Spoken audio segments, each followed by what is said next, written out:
Hi, everyone. It's Travis Tallarico again. Thank you so much all for tuning in today. Just wanted to do a little follow-up here to answer a few general questions that I saw were common in the Q&A, and I know that I wasn't able to address every specific question. For any of those individual questions, please feel free to reach out to me. My email is ttallarico@bsk.com.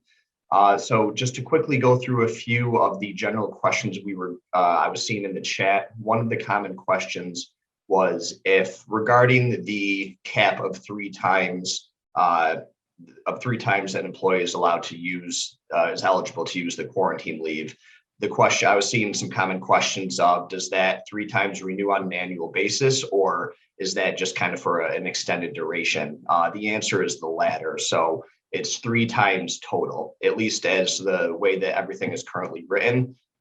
It's just three quarantine orders. So it doesn't matter if, all three of those happened in 2020, if all three of those happened to date, and then the employee is now subject to a fourth, they're not eligible for that fourth one, regardless of the time frame.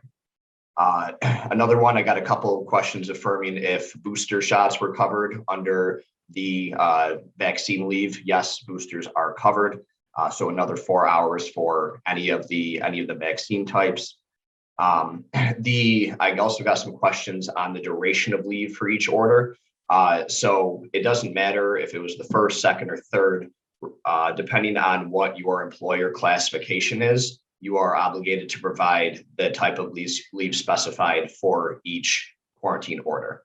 And also note that the leave is for the duration of the order. I know there might be some confusion for employers, especially those over 100 and public employers that need to pay for the 14 days. Note that that's up to 14 days. So if the date of the order is shorter than that, you only need to pay the employee for the time that's covered by the order.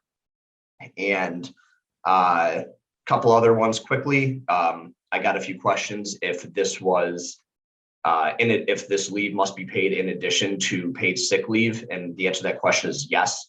If an employee is subject to a mandatory quarantine order, this is leave above and beyond any leave they've already earned or garnered under New York paid sick leave or employee or employer provided sick leave.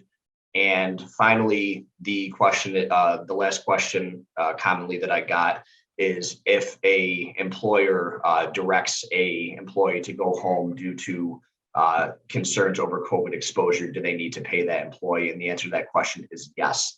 If an employee is sent home not due to a directive or of a quarantine order, if it's solely the decision of the employer, that employee must be compensated for that time. Again, so long as they cannot work remotely. So I know that was a lot. There's also a lot of additional kind of more intricate questions I noticed in the Q&A. Again, if anybody has any questions, tallarico@bsk.com. Thank you all.